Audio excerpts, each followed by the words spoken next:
آتنا ما وعدتنا على رسلك ولا تخزنا يوم القيامة إنك لا تخلف الميعاد.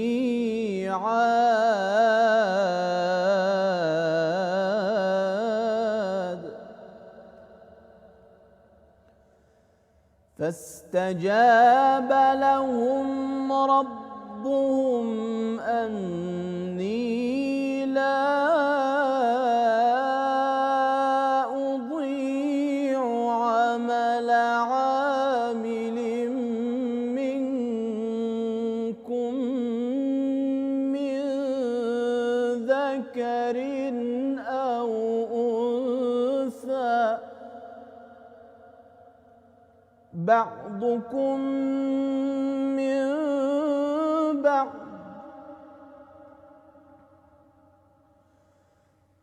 فالذين هاجروا وأخرجوا من ديارهم وأوذوا في سبيلي وقاتلوا وقتلوا لأكفرن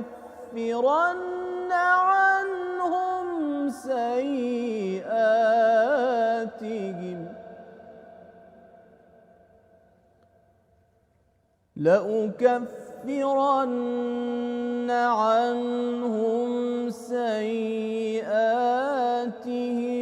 ولأدخلنهم جنات تجري من تحتها الأنهار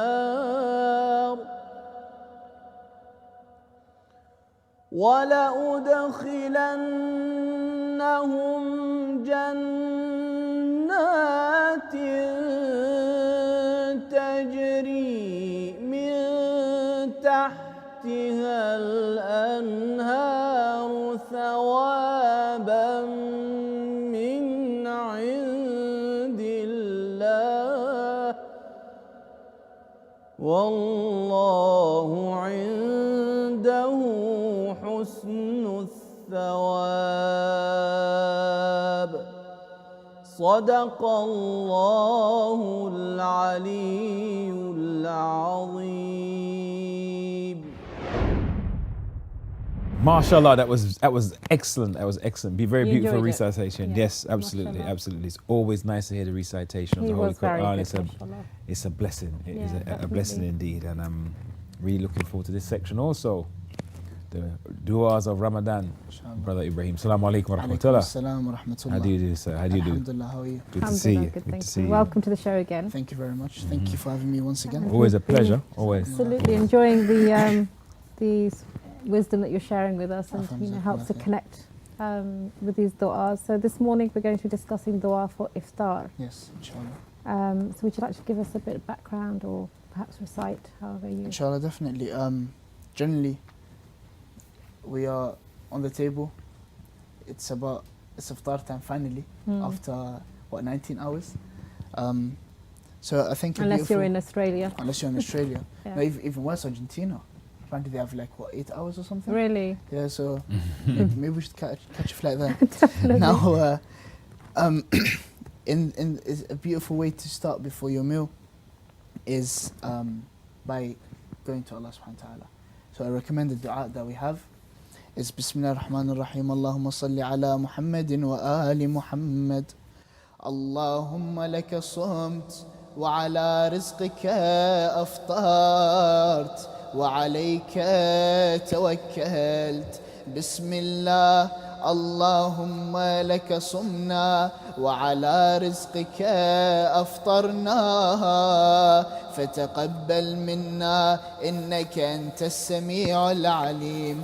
بسم الله الرحمن الرحيم. يا واسع المغفرة اغفر لي وصلى الله على محمد وآله الطاهرين اللهم صل على محمد وآل محمد. Beautiful, thank you so much. That was very very refreshing to hear. And what's the translation of the dua? So you start off with, "Oh Allah, for you, I fasted. And with what you have granted me, I broke my fast." So it's relating to the food. "And my reliance is on you. So I rely on you, O Allah subhanahu wa ta'ala." Then you carry on, "In the name of Allah, O Allah, for you we have fasted." Again. "And with the food that you have granted me, I broke my fast. So, O Allah, accept from us." Then it carries on to say, "Innaka sami'ul alim." You are the hearer and the knower of what we have done, and you can hear us right now. So just listen to us and accept this from us. And then it carries on to say, "In the name of Allah," again, "the Beneficent, the Merciful, O He whose indulgence is boundless, forgive us." So you're asking for forgiveness just before you start, just after you've ended your fast, and just before you start your meal as well.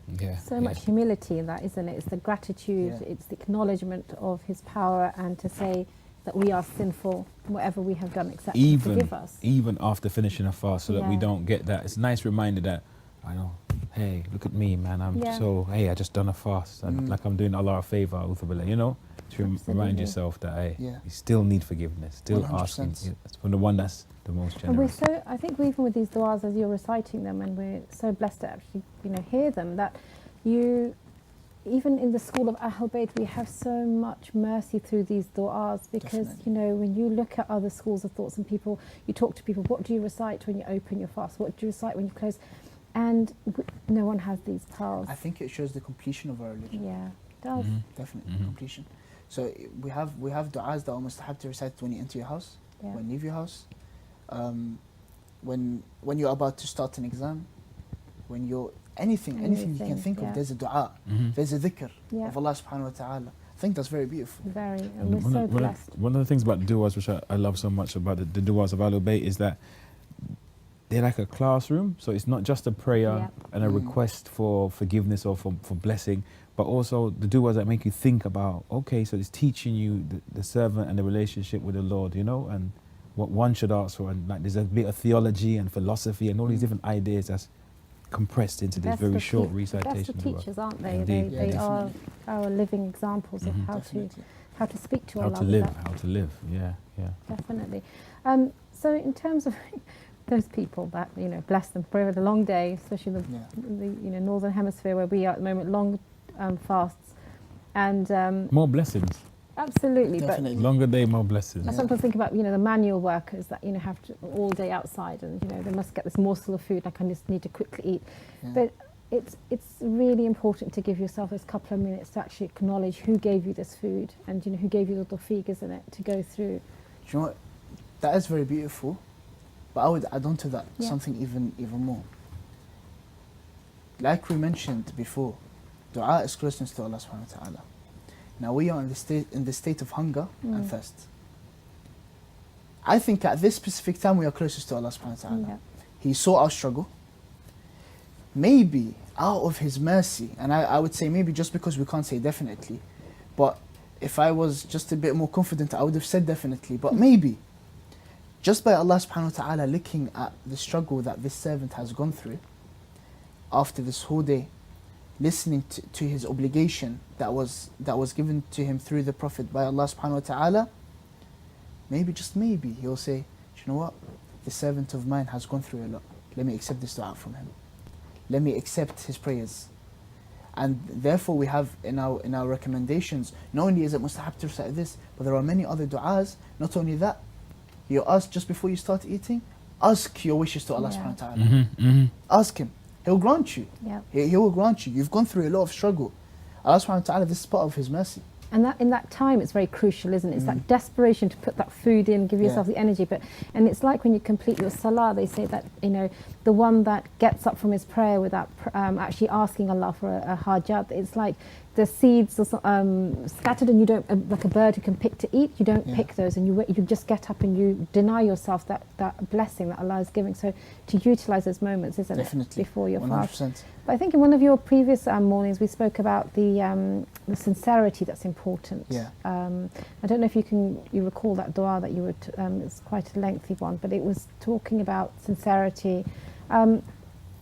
How much do you think that counts in sort of? Do you think, you know, Allah's mercy is endless? It's 100%. infinite.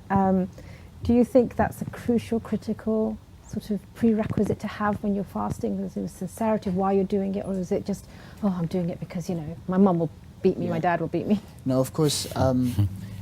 This what you're referring to right now is the sermon of the Prophet in welcoming the month of Ramadan, and in which he says, pray to Allah with pure intentions and with clean hearts. Now, 100%, like we said, within sincerity, there is more chance of acceptance. And the thing is, sincerity, I think, lies under this, where you accept with whatever Allah has given you. I think that's part of being sincere. So you ask Allah subhanahu wa ta'ala, and not for just anything you say, oh, do you know what, Allah didn't grant me my wishes. And I would relate to that, dua al-iftitah. And dua al-iftitah, personally, I love reciting it in the month of Ramadan, and I would say, arguably, is my favorite dua. My favorite dua. Is it longer one? The long one, the one that you recite after Salat al-Maghrib. Yes. Now, it has specific parts within it, which again, shows humility, and it shows how much we've come short towards Allah subhanahu wa ta'ala, even in this acceptance of the dua. I did actually bring with me part of it, just because I thought it would be mentioned, nice to mention. Indeed, excellent. This part that I want to focus on for a bit is, Allahumma inni as'aluka qalilan min kathir. Oh Allah, I want to ask you little from abundance. مع حاجة بي إليه عظيمة. I have a great need for this. وغناك عنه قديم. And for you to just put it aside, that's nothing for you. It's very easy for you. وهو عندي كثير وهو عليك سهل يسير. For me it is a lot, but for you it is very easy. And then this is the beauty. Allahumma inna afwaka an dhanbi. Oh Allah, for you to forgive my sins. وتجاوزك عن خطيئتي. And for you to put away my mistakes. وصفحك عن ظلمي. And to forgive me for my oppressions. وسترك على قبيح عملي. And for you to put like a cloth over every bad action that I have done. وحلمك عن كثير جرمي عندما كان من خطئي وعمدي. When it was from my fault and when I did it purposely. أطمعني في أن أسألك ما لا أستوجبه منك الذي رزقتني من رحمتك. It made me ask you for what, do you know what, I don't even deserve this, but it's from your mercy that I'm asking you. And then it carries on. And then this part I think is even more beautiful. فإن أبطأ عني عتبت بجهلي عليك. So if you don't ask me, out of my own childishness, out of my little knowledge, I say this is because of you. I didn't get this. عتبت بجهلي عليك.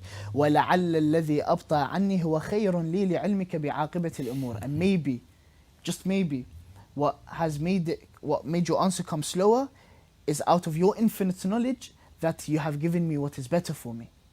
And I think that is very, very beautiful. And it carries on.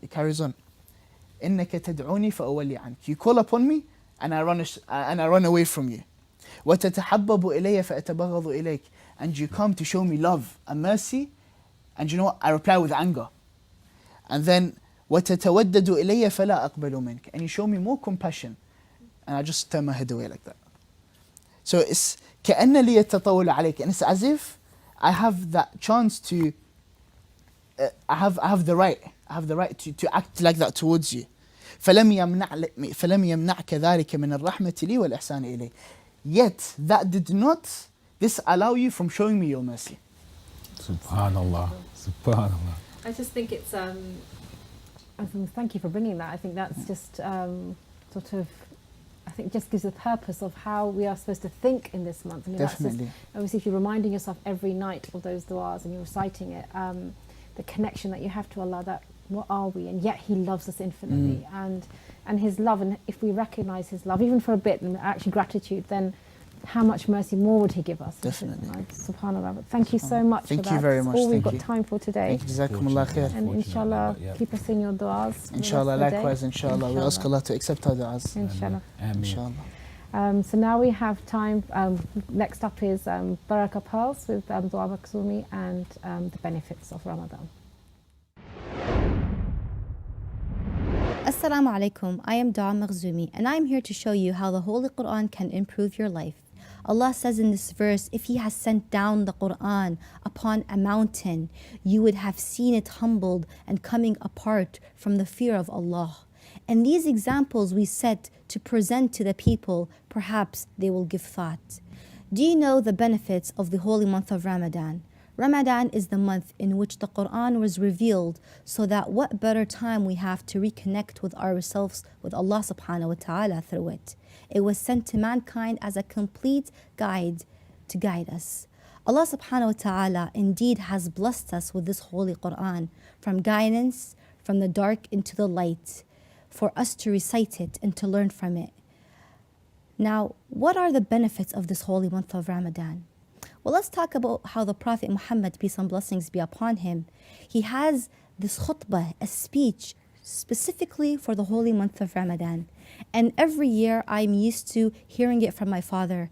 And this year I decided to share it with you, because when you read the speech, the khutbah that Rasulullah has given to the people before the holy month of Ramadan to remind us of how much it has benefits and how it has blessings, it makes you wait for this month, and it makes you understand how special and how great of a blessing this whole holy month is. So refer to your Mafatih al-Jinan. It's in every Mafatih al-Jinan. It's available in the sections of the month of Ramadan. So in the beginning, when you go to the section of the month of Ramadan, the first page, it's in small writing, but it's the khutbah of Rasulullah of the month of Ramadan. Now, I'll just give you 6 quick benefits that Rasulullah has said in his speech. He says that Ramadan, أنفاسكم فيه تسبيح. Your breath is tasbih. وَنَوْمُكُمْ فِيهِ عِبَادَةٌ. Your sleep is a worship. وَعَمَلَكُمْ فِيهِ مَقْبُولٌ. Your deeds are all accepted. وَدُعَاءَكُمْ فِيهِ مُسْتَجَابٌ. Your supplications will always be answered. Then he says, أَيُّهَا النَّاسِ, O you people, إِنَّ أَنفُسُكُمْ مَرْهُونَ بِأَعْمَالِكُمْ. Meaning yourself depends on the deeds you have done. فَفُكُّوهَا بِاسْتِغْفَارِكُمْ. So erase all your bad deeds with your reciting istighfar. ظُهُورَكُمْ ثَقِيلَةٌ مِنْ أَوْزَارِكُمْ. Your backs are heavy. Why are they heavy? Because of the sins that we have. So what do? Rasulullah says, خَفِّفُوا عَنْهَا بِطُولِ سُجُودِكُمْ. When you're in the posture of doing sujood, imagine those sins fall out. So when you pray, Rasulullah says, فَخَفِّفُوا عَنْهَا بِطُولِ سُجُودِكُمْ. So remove those sins with your long sujood. Allah has put so much emphasis and importance for the month of Ramadan, because it is the holy month and we are guests to Allah subhanahu wa ta'ala. The Prophet continues in his speech and he says, أيها الناس إنه قد أقبل إليكم شهر الله بالبركة والرحمة والمغفرة. The month of Ramadan has come to you and is giving you mercy and forgiveness. شهر هو عند الله أفضل الشهور. It is one of the greatest months. وأيامه أفضل الأيام. And the days are the greatest days. ولياله أفضل الليالي. And its nights are the greatest nights. وساعاته أفضل الساعات. And the hours of the month of Ramadan are the greatest hours. هو شهر دعيتم فيه إلى ضيافة الله. It is a month that we are called upon to be the guests of Allah subhanahu wa ta'ala. What better benefits can we have other than that? تقبل الله أعمالكم ورمضان مبارك. Nutrition and health. So I have with me 2 guests today. Assalamu alaikum, Brother Ben. Walaikum salam, how are you? I'm good. And the NLP practitioner, Sister Fahima Mohammed. Assalamu alaikum, sister. Alaikum salam. How you doing? Very well, thank you. Good. So Ben, what do you have in store for us today? Yeah, today we have a traditional Irish bread to show you guys at home. Really simple to make. Simple. Very simple. I see assortment of stuff around. Yeah, it has got a few fishes and minor knives steps, and stuff. But this recipe doesn't have any yeast in it. Okay. So you don't need to leave it to rise for an hour and then have a second rise and then all that blarney. You don't need to do any of that. It's just really simple. The buttermilk reacts with the bicarb. Immediate reaction. You'll see the dough start to change before you, and before your very eyes. That's what makes the dough rise. Also, you don't need to knead it. You don't need to, work your arm out for 10 minutes to get a great loaf. It's just so simple. Okay. So I'm going to go ahead. That's really interesting. I love bread, but it always puts me off because of the time factor and the fact that, it is quite bloating, and people that are worried about their diet and looking at the ingredients over here, because it doesn't have yeast. Those with gluten you won't intolerant get- and all these yes, people, yeah. you would not get that bloating feeling. So soda bread is a very good type of bread to use and have. Generally, not just for Ramadan, but I think it's really good for a lot of people that would actually love to have bread. Nutrition-wise? Nutritional-wise, as well Yes. as the fact that it's really quick and easy. Exactly. I got seeing is believing, because you keep saying that, both of you are saying that word quick, and I'm just... Quick. I'm not saying I It don't has been believe you, made. but I just want to, I want to see this thing play out. When I has tell you been I'm made. 50% done already, Okay. that's how simple it is. Bosh. Bosh. So, if you need some more water just to bring it together, that's fine. I'm using about 300 mils of buttermilk. Yep. And about, how much? 375 of flour. And you can mix up the flours if you want to use plain, if you want to use wholemeal. Wholemeal's great for... Don't you use one of those?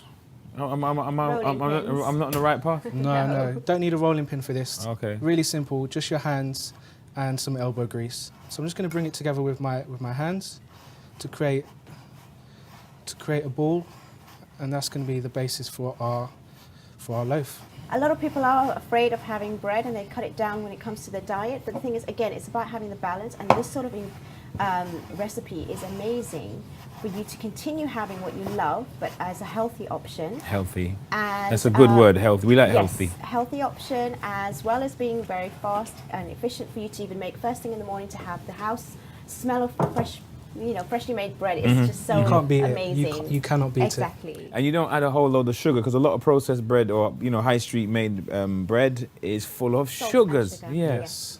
Yes. So that is pretty much it. We've got our That ball was made. amazing. We've got Right our in loaf front of made. your eyes. Literally. And I must stress, I did have a little bit of salt to the side of that bicarb. That's going to add flavour and create a really delicious loaf. So, But just a tad. Just a tad. just a tad, yeah. Your preference. Every baker needs their signature. Okay, so if you're baking at home, it's great to have a signature cut on the loaf, just to make sure people know that it's yours. Okay? Right. So let's see your signature move. This isn't mine. Come Oh. on, I can't show people, otherwise they'll steal it. Oh, it's So like I'm going that. to show you a generic one, just like that. Okay, and there we go. That pot goes into the oven at about 230. And you Okay. need quite a hot oven. It needs to be very hot. And that goes into the oven. And how long would you put that in for? About 20 minutes, 25 Oh, minutes. wow. So how quick is that? That's amazing. Okay. I So you, cannot so you come believe you that come was across bread. people that like a lot of people that's trying to get off the bread. Yes, again, I think life is about balance, and it definitely is like that with food. And you can have everything that you like, but within, consistency of, how much you have. And with, like I said, So a balanced approach. A balanced approach, exactly. But this is not even about the balance, because this one does not leave you feeling bloated. It had ingredients there which is really simple, and buttermilk is really good for you, and it actually will help you not feeling so, sort of full out. So there's some Absolutely. advantages to buttermilk. I'm told. I believe that there's some advantages. Yes. Could you refresh us on at least a couple of the advantages of buttermilk as opposed to what does it do? What does it do? Does it help with digestion? Is this true? Definitely. I've heard this. That's what it's really about. You've actually answered my question. Okay. So yes, No, it does help with digestion. Okay. And it's a really good alternative, because again, it doesn't make you feel bloated. And we're using other ingredients here, Ooh. which is going to be on top of the bread. And with generally bread, you know, having it on its own, you don't need to have a specific sort of ingredient with regards to it has to be like what we're making right now. What are we doing? Absolutely. So I'm just going to show you. This is one we made earlier. Oh, wow. There we have it. Oh, Fresh Irish soda bread, traditional, really delicious, so quick, so easy. And look how pretty that looks. Come on. you said Irish. Irish, it's Irish. Did Oh, I not mention that? okay. Yes, it's Irish, originally from Ireland. That's how they made their loaves. They wouldn't use yeast. They would use soda. Oh, all right, different. And Yep. with this sort of bread, you can actually have it on its own, or as we're going to do today, we're going to add some ingredients on That's top it. of that I'm going to cut this in. to make it into a Half. type of a meal. So that's what's really important about having this type of bread, so that Yeah. it actually becomes a little bit more than what you would normally have, and it will actually turn into something a little bit it's brown. extra That's it. because There. it's wholemeal. that we Ah, use. Yes. indeed, I switched indeed. it up. Excellent. I switched it Yes. up. We had half and half plain flour with wholemeal flour. Ah, okay, More healthy, okay. more delicious. The So I'm just- secret ingredient. That's it. I'm just going to slice. No longer a secret, mind you, but the secret's out, man. The secret's out. So, Fahima, tell us more. Tell us more. Yeah, so basically having soda bread and then having whatever ingredients that you're going to put on there can actually be like a good snack or a proper meal Mm-hmm. that you would like to have. It could even be for the morning or the evening, depending on what you put on top. Okay, okay. So for today, Absolutely. what we're having is So not too heavy for the morning. You know, some people struggle for their Exactly. first meal of the day. They Of like something course. light or something. That's it. absolutely. Really- Yes. So what we're having today is the Have an avocado. Okay. Going to make a little guacamole. avocado is amazing. It's a superfood. It's Fatty. it's really healthy for you in a sense that even for people that are sort of having chemotherapy, it helps them with the effects of chemotherapy. Okay, So okay. against nausea, against feeling, confusion, things like that. Mm-hmm. And also again, avocado is an ingredient on its own, which is difficult for most of us to digest. So you can actually put it in with other sort of recipes. to Okay, make it taste complements. So and it to complements. complement. Yes, yes, yes. Exactly. I get you. A lot I of get people you. have it in salads. They're very hard Salads to is get, though, aren't great. they? Very are they a seasonal type? To be honest, we get our avocados from abroad, so Oh, we're good. we're good. Yeah, we've got it all year round if we want Generally, it. we have a lot of fruit and vegetables all year round in this country, so we're quite lucky with that. Okay, okay. I mean, certain Yeah. times of the year, Yeah, it could be yeah. a little bit, better quality or not. But at the same time, I think we're very, fortunate in order to have everything that we need Mm-hmm. most of the time, That's it. all year round. Absolutely. Yes. And I can see you've got fish over there. I've got some mackerel. I've got some smoked mackerel, really delicious. Okay. High in omega-3, obviously, great for the brain. And yeah, really high in I nutrients, think just we delicious. need more, of course, of fish in our diet because it actually helps us Is it good with for- our skin, Yes. with our hair, and having those omega-3 acids as well. It really gives us, the balance that we need. And you find people that have a lot of more fish in the Far East, they actually live longer. They have better People health. in the Mediterranean as And well, the they eat a lot, Mediterranean, eat a lot of absolutely. fish, And right? the oils are amazing for you. Just be careful because it's fish. It could be tasty a little bit salty. And obviously we want to make sure that we don't having that sort of taste. So Yeah. during Ramadan, have extra water, cut down a little bit on your salt. Yeah, And in order to keep hydrated, having ingredients that have already natural water. People in there. get very dehydrated, Yes. as we They do. I've been seeing people left, right, and say, "Oh, well, I'm so thirsty." More than hungry, people are always talking about thirst, dehydration, in Ramadan. Anything that we can work there's on with that they nutrition. say to have ideally 6 to 8 glasses of water, but Mm-hmm. obviously that's going to make you feel a little bit sick. Even if it's going to stop you from having more Just food chugging in the it down, evening. right? Gonna So spoil then your you appetite. have foods that actually contain the natural waters already in Mm-hmm. there, so that could help you. So things like the salads, anything green, even watermelon, things like that, that could really help and make a difference. Yeah, And if you add that to absolutely. your general food, and obviously cut down on caffeine, cut down on salt generally, because that will actually keep you more hydrated. So that's another clever way of knowing how to keep hydrated in that sense. And obviously staying away from the heat. Obviously your activity has to be a lot less. Monitor Yeah. yourself. Monitor Be monitoring yourself, guys. Is key. Carbohydrates. Talk to us about the carbohydrates because again, we want to keep a balance. Carbohydrates, We need to keep it sugars balanced. turn into Yes. fats. Of course, we need to keep it balanced, but again, because we're fasting, we do need a selection and a variety. I see, sorry, just before I go ahead, you've added something red in there. What is that? Yes, so some dried chili flakes. Okay. All those people out there that love Oh, for extra flavour. love some heat. Okay. Give it a punch. That's it. Or a kick. That's it. It looks beautiful. It's a lovely color. Yes. So it's a really it's a meal in itself, really, having Yeah. the bread, and it's quite filling. Which Quite is filling. It's going to yes. keep you going throughout the day, and that's really what you want Yes. with a meal like this. It's light. It's easy. That's It's it. quick. Really easy. I mean, how quick was that bread to make? Oh, Cool. Cool. and there we It have looks the part. Wow. It looks the part. Okay. Indeed, indeed. Very simple, really high in nutrients. As always, just a fantastic dish. I would love to eat this every day if I could, and I do sometimes. So. You No, it indulge, looks you delicious. indulge. And all the health benefits of that, even generally, like I said, we need to create new habits in the style in way in which we eat. Yes. So we need to educate ourselves on ingredients, on food, on health generally. And health, not just generally, by listening to other people, what they say, but knowing our own bodies. Yeah. And with that, then we can actually, have the benefits of having, all the, types of food that we do like, but obviously within, It balance. looks wonderful. It looks absolutely brilliant. Thank you. However, fish and mackerel in particular is not on my radar, but I would love to find out. I mean, you're my guest, right? Yeah, So I'd love yeah. to find out. Well, we've Fahima. chosen mackerel because it lowers cholesterol and blood pressure, so it's actually really healthy for you. And even though we have this lens and have this way of thinking that we don't like certain things, but we need to add to that perspective and actually try different variations, because with that you've got, avocado, you've got the soda bread, you've got the chili, and it could actually give you a different feel. So it'll be something that maybe you can actually try out, or even, you can try different types of fish. That's not the issue. So for today, we prepared this because it's very quick, simple, and easy. So you can make And the there's a same lot of thing for depth. those who don't like mackerel. Absolutely. If salmon's your favorite, you can Yes. flip it. Of course. You've got smoked it's salmon. versatile. Open for interpretation. It's up Okay. to you guys. You know what you. Absolutely. Yeah. I do kind of we go have for the some- more exotic fishes from the Caribbean. Just my thing. Up to you guys. You know. Okay, let You're me try eating this. it, so I'm really, really eager. hope you enjoy it. I'm sure You're I a will. brave. You're a brave cookie.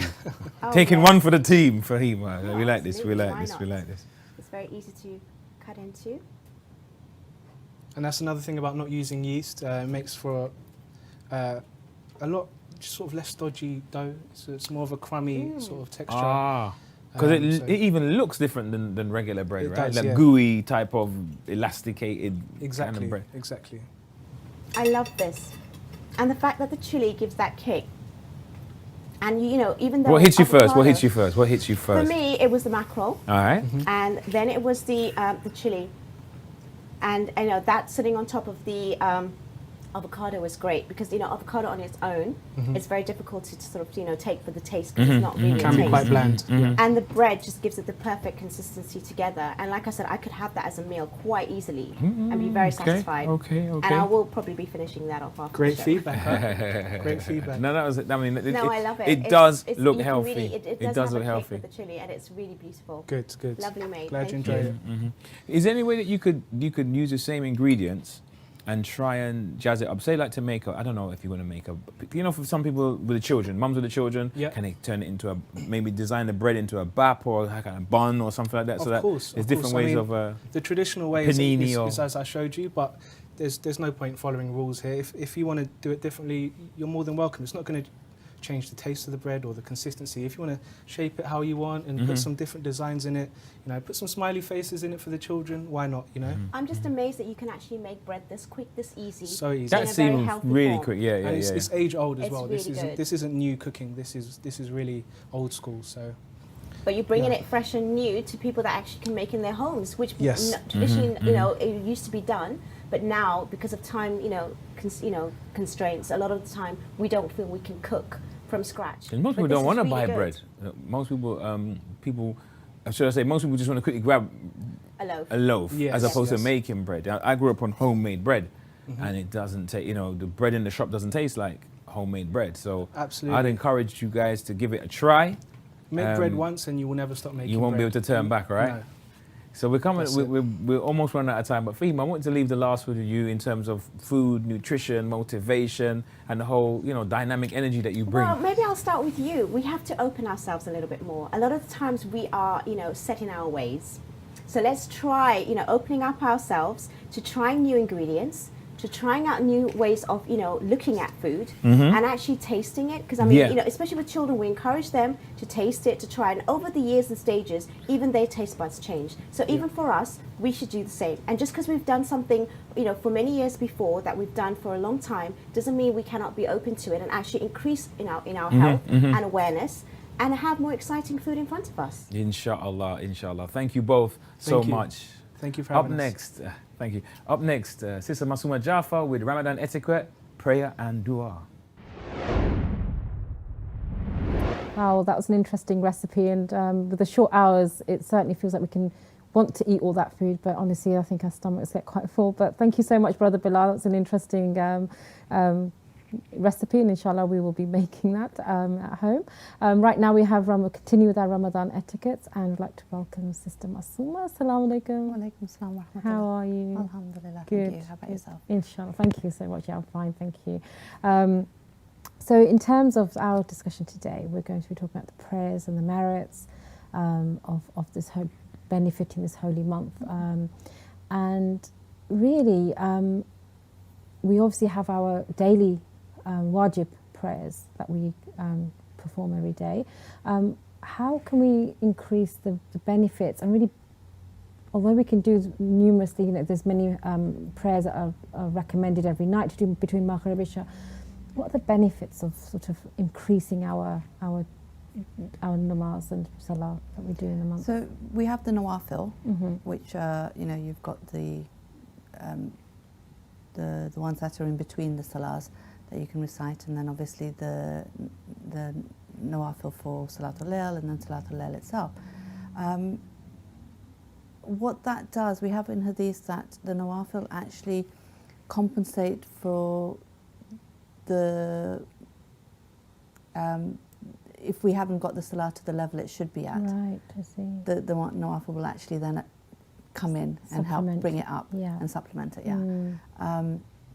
So it's really good to get into the habit of that. And even important, isn't it? Yeah. That's what you're saying.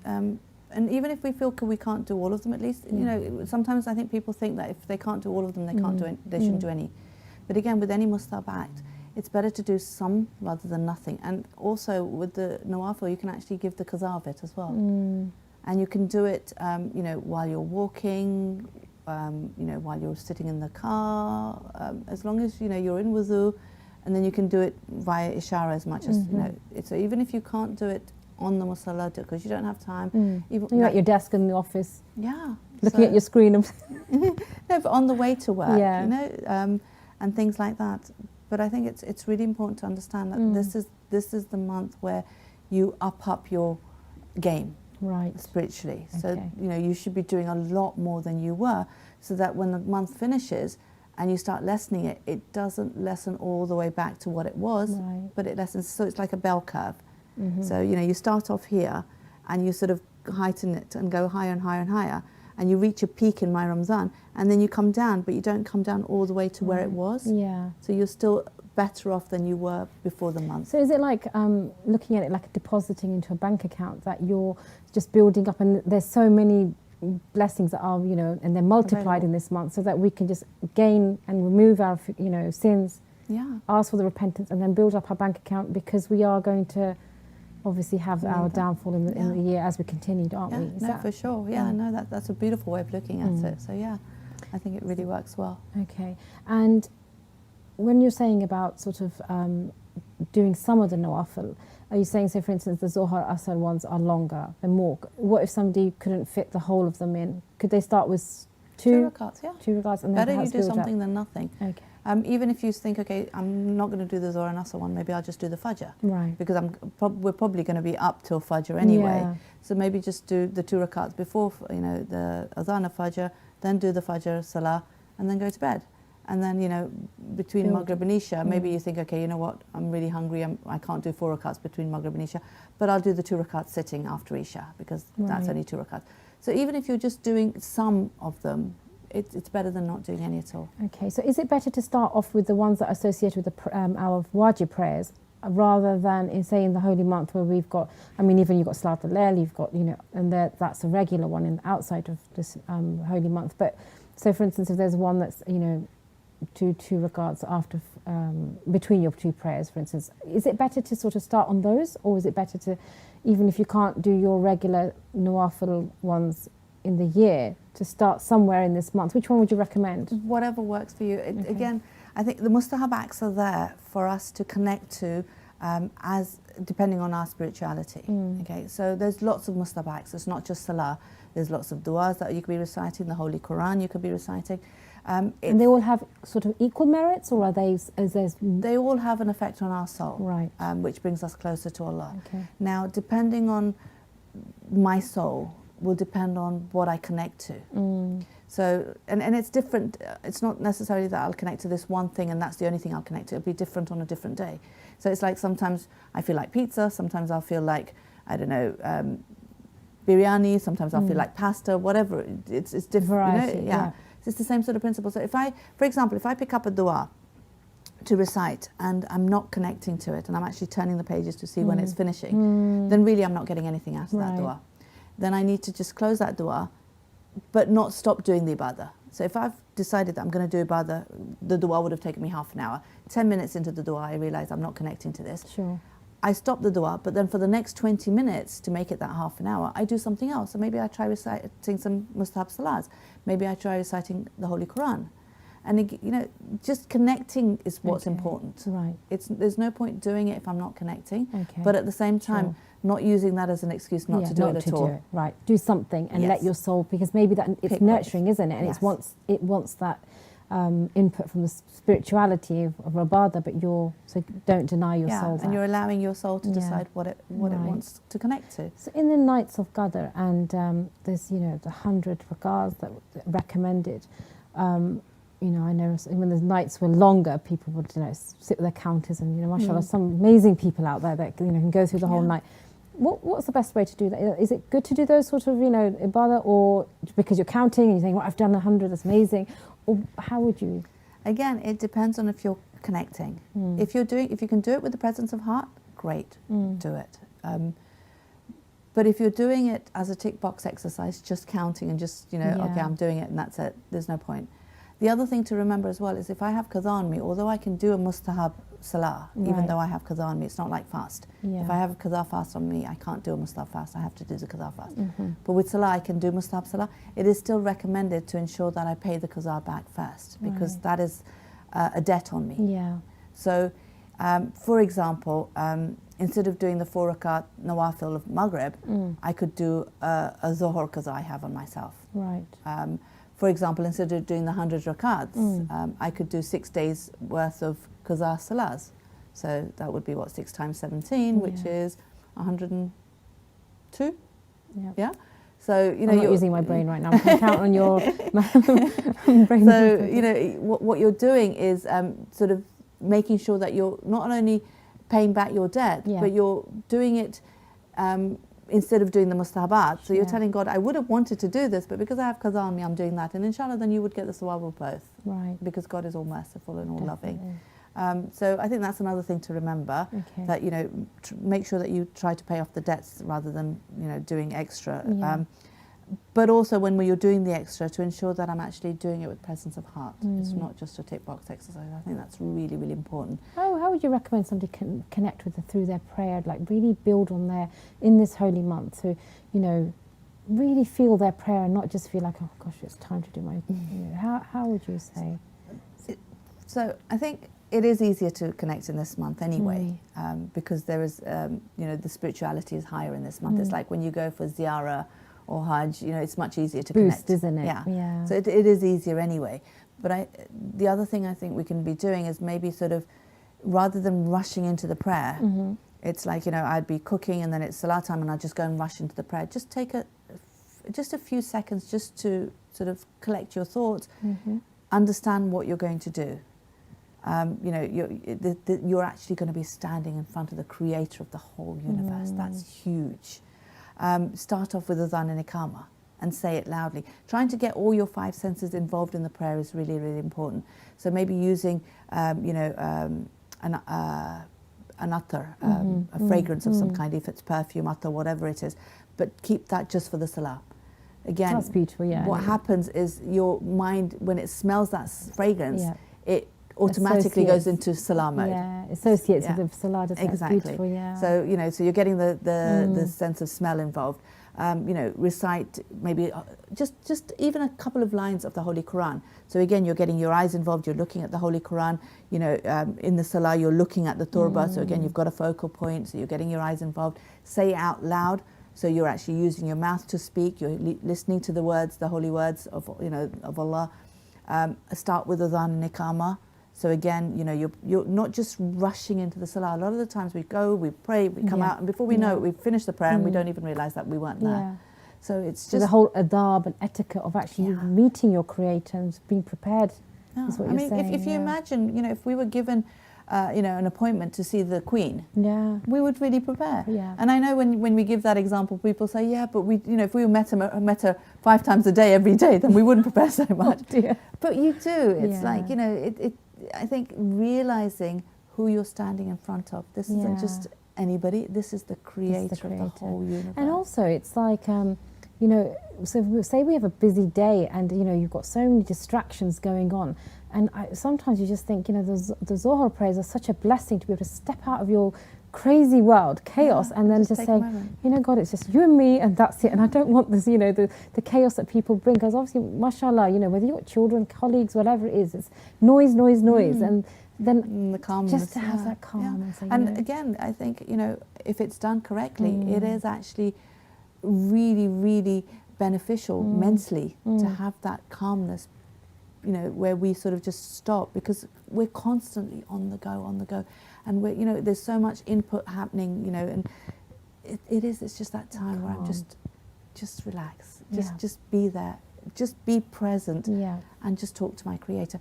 And a lot of the times we're thinking about, we've got to get back to this and we've got to do this, but if we realize that if I get the Creator on board, that thing's going to happen, and it's going to work, and it's going to absolutely. So it's just realizing, if I take, actually, if I concentrate on this, it's going to sort that out. It's faith, isn't it? Having that. Thank you so much. We've come to an end again, and it just goes so quickly, and you have so much to share, and it's just so wonderful to be able to hear that. And thank you so much once again. Thank you for having me. And inshallah, we will see you very soon. Inshallah. And so right now we have our adorable Abbas giving us the daily hadith. Assalamu alaikum. My name is Abbas and I'm here to bring you the daily hadith from Ahlul Bayt, peace be upon them. Today's hadith is about forgiveness. In Ramadan, the doors of non-forgiveness is closed and forgiveness is open. That's why Allah forgives all of our bad stuff and sins, and sometimes replace them with good stuff and doubles them. This hadith about forgiveness is from the Holy Prophet, peace be upon him and his family. See you next time, inshallah. Morning Baraka Ramadan special. Fiqh, your questions answered. Assalamu alaikum, Sayyid. Alaikum salam wa rahmatullah. Assalamu alaikum, welcome. Thank you for having me. What was your menu today then? Dal chawal. Oh, bless. You laugh. Okay, so we have another question.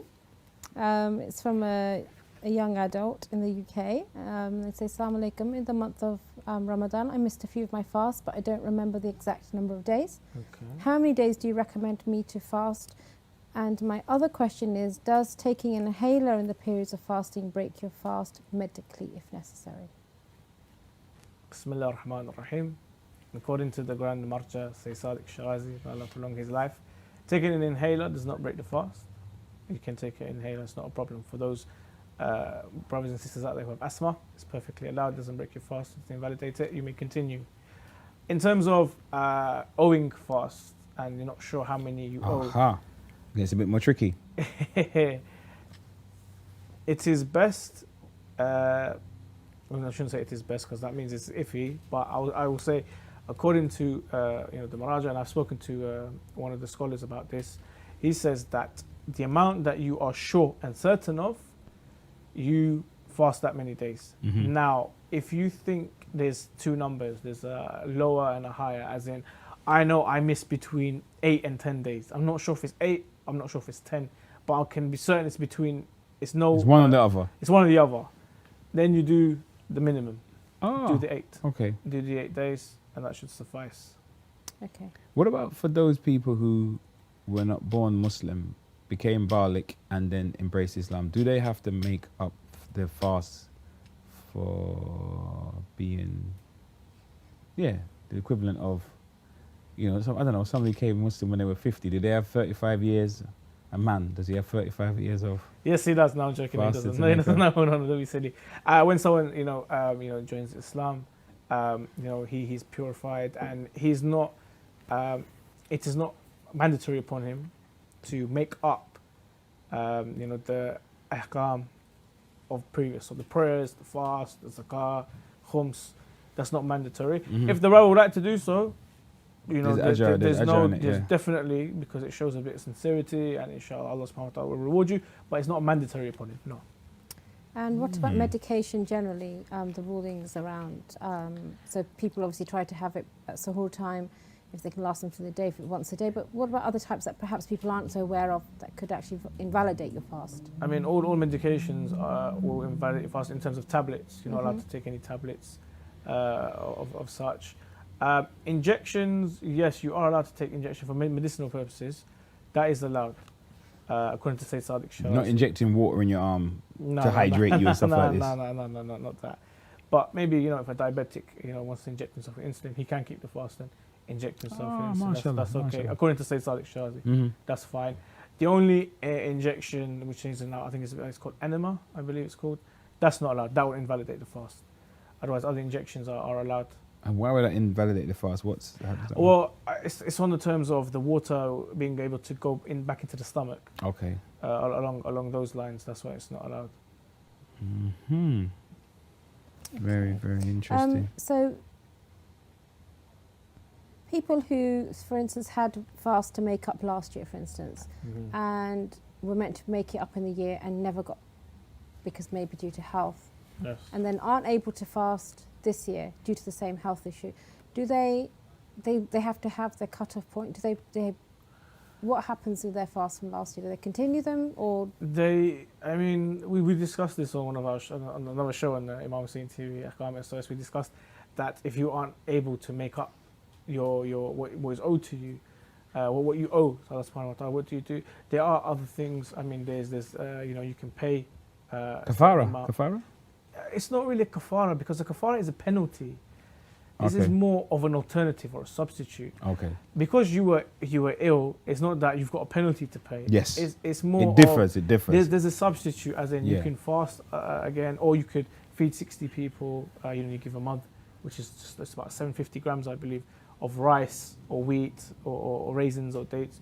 You can give something like that, instead of fasting. Or you can open 60 people's fast and give them iftar. So there's substitutes for you to do instead of fasting. So you can do them before the time runs out. And if the time does run out, then there is also another alternative. There's there's the money you can give and things like that. However, there's no need for you to take that to run out of time. You've got 1 year from Ramadan to another Ramadan. It's plenty of time. If you can't make it up, just beforehand, do the substitutes. Pay I don't want to say kafara, because it's not kafara. Not kafara, yeah. Pay the alternative, or give some wheat or flour or raisins. So speaking about kafara, sorry, sister, but speaking about kafara, what about people who they're Muslim by name, but not by practice, but then they get to understand the religion? Because many people are born to Muslim families. Yes. The family didn't practice. They don't really have an idea about Islam, but they get somewhere on their own journey, and then they switch on. This is why it's so important that those people who are born Muslim, for our children, we teach them the ahkam, and we tell them about Ramadan. And to be honest, there are so many people who are not practicing, but in Ramadan they keep the fast. There's so many, mashallah, we have so many non-hijabis that are fasting in Ramadan. That are Ramadan. So it's to say that they weren't practicing or this and that. It's not really. I don't want to say it's not an excuse, but it's very uncommon to see that. But at the same time, period. Yeah, some people that they come from a family that's not religious. Yeah. They're brought up in that environment, and they just didn't really know. They knew there was a Muslim, they had a Muslim name, they got a Muslim heritage, but they had no practice around them. But then in their own journey, they go to uni, they meet other Muslims, whatever, they get somewhere in their life, but they start to practice a religion. Then are those fasts from when they became Barak on their neck? Do they have to make them up? Do they have to pay kafara? What do they do? What's their situation? The situation is that were they practicing Muslims? Did they accept Islam? And were they, were they practicing? Then they have to give, then if they're neglecting, fast on purpose, which is haram, then there's a kafara to pay for that. And but if they were jahil, that's it. Just Muslim by name, by identity. Allahu Akbar. I mean, may God forgive them. May God forgive them for that. I mean. But they would, I believe so, that they would have to make. I need to check on that actually, but I would believe that because something would be incumbent on them. It will be incumbent, not just on them, but there's like I said, we were discussing this before, that in the Quran, the order of fasting is upon every human being. It's not just Muslims; it's everyone. The Quran addresses the people. Nice. So it's like the Christians and the Jews and the Hindu, everyone has to But I think with it's interesting because even though people, you were talking about ladies who don't observe hijab and even they'll fast, but it's surprising actually how many people find and perhaps not from the school of Ahl Bayt as much as the other schools, that they Ramadan Shahr Ramadan is their central point of their spirituality. Yes. And that is what connects them to being a Muslim. So whether they pray in the rest of the year, they don't observe and they wear all sorts of clothes. Ramadan's a big thing to them. It's a big thing. So it's actually maybe that point of guidance where Allah will. Indeed, we need to help these people, definitely. Yeah. I mean, I would like to say that Allah will forgive them and this and that, and inshallah Allah will. But when we think about it, it's like someone who's a Muslim but doesn't pray. Those qadha prayers add up. Do you owe those prayers? Yeah, you do. Will Allah forgive you for them? Inshallah, definitely He will. Well, if a Muslim says, "Well, I'm a good person. I don't hurt anybody. I give charity. I do this. I do that," and okay, I haven't done my prayers. Still have to fast. Still have to pray. There's no excuse. I mean, the only excuses for not fasting is you're ill, you're traveling, you're pregnant, you've lost consciousness, you've lost sanity.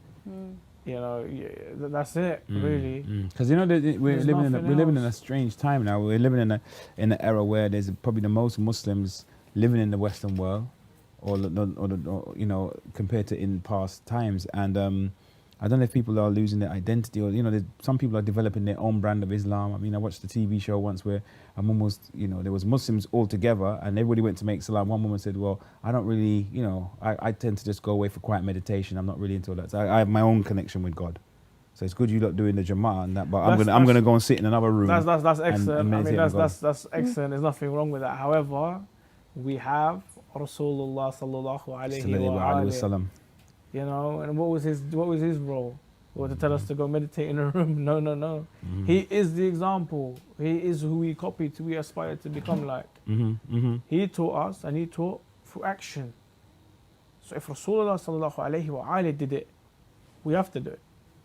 We don't know more than him. Exactly. It's not that we don't know more than him. We don't know better than him. 100%. So although the person may be sincere in their connection to God, there's still prescribed, regimented practices that we hear and we obey, based on the Quran and not based on. Definitely. So there's no excuse for missing the prayers and missing the fasts. Okay. But having said that, I mean, I think there's a difference, isn't there? Because what you're saying and not to confuse it. So, for instance, when people go to religious ziyaras or visitations, I know amongst women, and I don't know about men, but I've seen women, they'll go in groups where they'll do, certain du'as, they'll do it together. It's a group thing, which is not obviously a recommended thing, but it helps them. But then somebody who wants to do their own worship is absolutely allowed to do that. It's Indeed, we're not saying that don't do extra and don't have your own unique style. Yeah. When it comes to matam,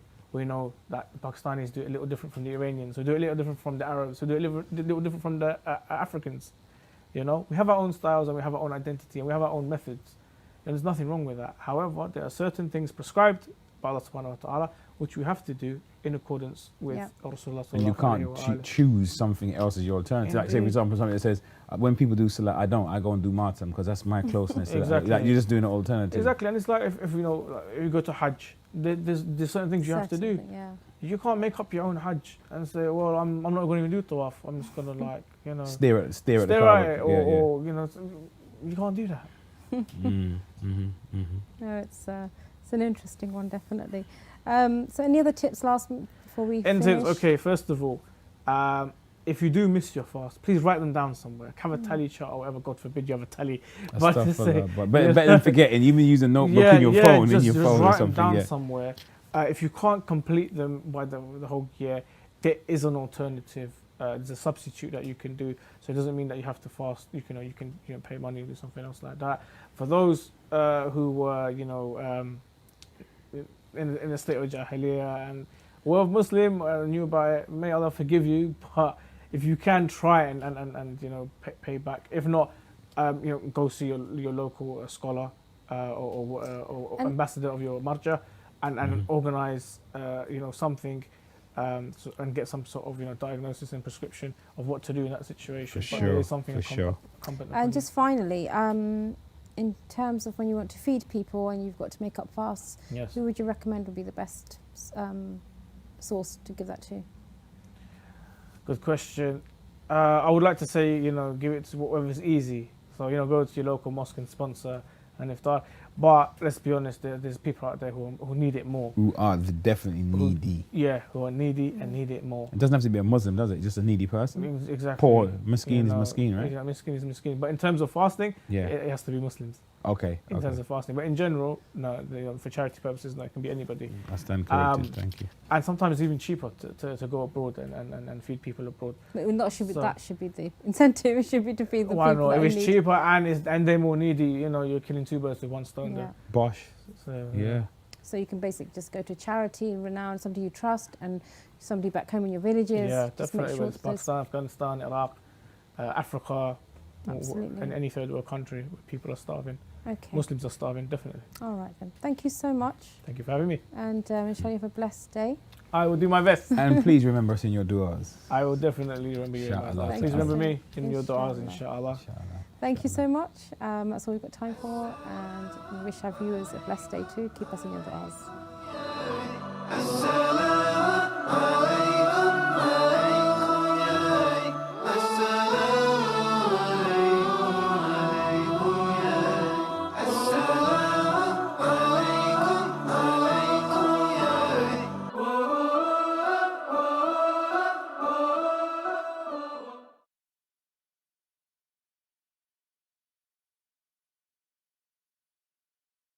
بسم الله الرحمن الرحيم